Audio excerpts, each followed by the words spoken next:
G'day guys, yet another blockbuster versus movie has landed. This time it's the highly anticipated Godzilla vs. Kong, and I'm reviewing it right now. Directed by Adam Wingard, this movie continues on from 2019's Godzilla King of Monsters, and expands this continually growing monsterverse. In a time when monsters walk the earth, humans bear witness to a collision course that sees the two most powerful forces of nature collide in a spectacular battle. And who will come out on top, Kong or Godzilla? I had a really fun time watching this movie on the big screen.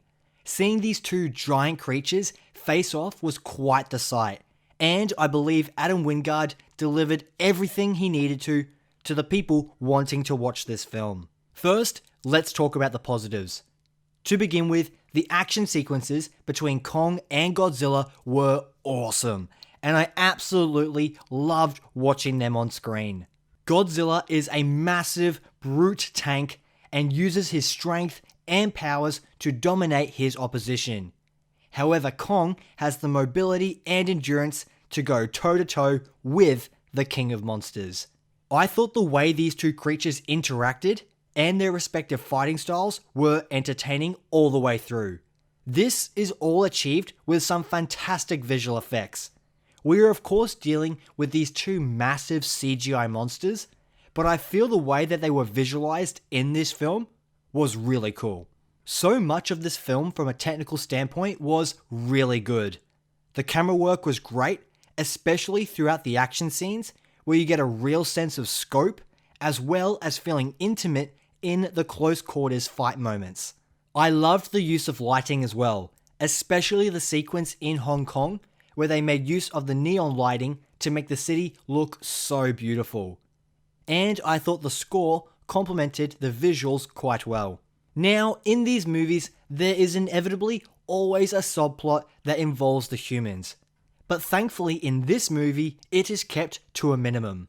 However, there is a storyline that involves Kong directly, and I thought the mission he went on was quite interesting. It definitely did a good job of expanding the mythology of this story. Having said that, this is a ridiculous concept, and the filmmakers know it. Thankfully, they lean into the silliness and embrace the crazy concepts that are introduced, but just because they are embracing it doesn't mean that it all worked effectively within this self-contained film. Like I just mentioned, the human drama is kept to a minimum, but there is still some key scenes where it really makes you roll your eyes and question the thought process behind the making of those scenes. There is undoubtedly some unnecessary human drama, such as the inclusion of Millie Bobby Brown and Julian Dennison's characters. They are associated with a crazy conspiracy podcaster played by Brian Tyree Henry, and this contrived subplot with Apex Cybernetics was only incorporated to give us, the audience, an inside look and explanation to the things going on in the story. If you remove these characters, the story would hardly change, and it would probably change for the better. The main reason people go to see this movie is to see Kong and Godzilla throw down, and those elements they fully deliver on. But the story is still quite predictable and hollow. There are lots of moments that feel noticeably contrived, but ultimately these cons are outweighed by the awesomeness that is Godzilla and Kong. My overall spoiler-free thoughts on this movie are that this is a kick-ass action movie that gives us awesome fight scenes between Godzilla and Kong. The story is quite predictable, but it accomplishes what it sets out to, and it delivers what audiences come to expect. And thankfully, they delivered a visually stunning action spectacular with these two massive monsters. I would definitely recommend this movie if you are interested in watching a crazy, silly movie with cool action. But don't go into it expecting any compelling story. Those are my spoiler-free thoughts on the film. I'm now going to transition into my spoiler chat where I discuss some of the spoilers that stood out to me. So if you have not yet watched Godzilla vs. Kong, now is your time to leave the video. But for those who have seen it, stick around as I discuss some of the spoilery moments in this film. The obvious and most notable spoiler is of course the inclusion of Mechagodzilla. This inclusion was very entertaining, despite it being very predictable. So many of these versus movies have two characters face off, and then they need to come together to fight off a greater threat. So when this happened here, I was not surprised. In saying that though, I thought the visual design and action style for Mechagodzilla was also really entertaining. Again, it's so silly and leans into the campiness, but if you can embrace that element, then I think that just adds to your enjoyment. The concept that the mind of Ghidorah is helping control Mechagodzilla is insane.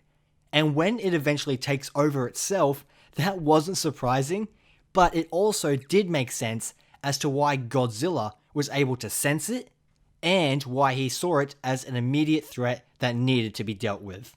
Once Kong and Godzilla teamed up to defeat Mechagodzilla, that was so entertaining, as what we were watching was so crazy and ridiculous and yet awesome at the same time.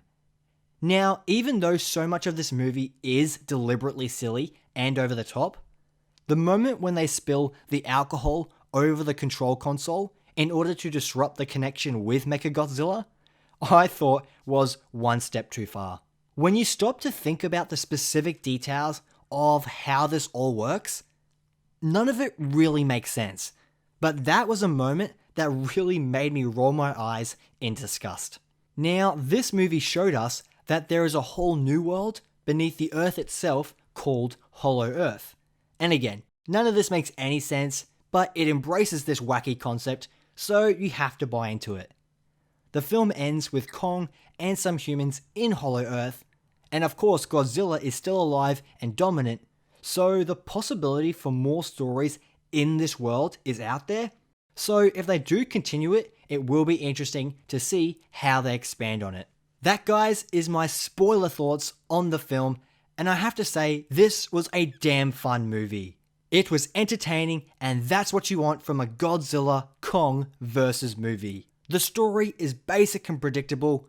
There is some unnecessary human drama, but thankfully there is only a small amount of it.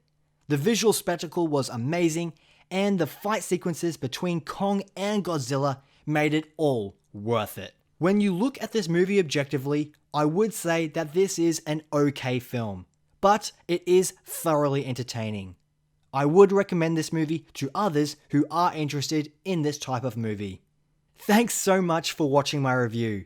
If you've made it this far, I'd really appreciate if you hit that like button. Share this video around, and if you haven't already, make sure you have that notification button turned on so you don't miss out on any of my future content. Thanks again, I'll hopefully catch you in another video.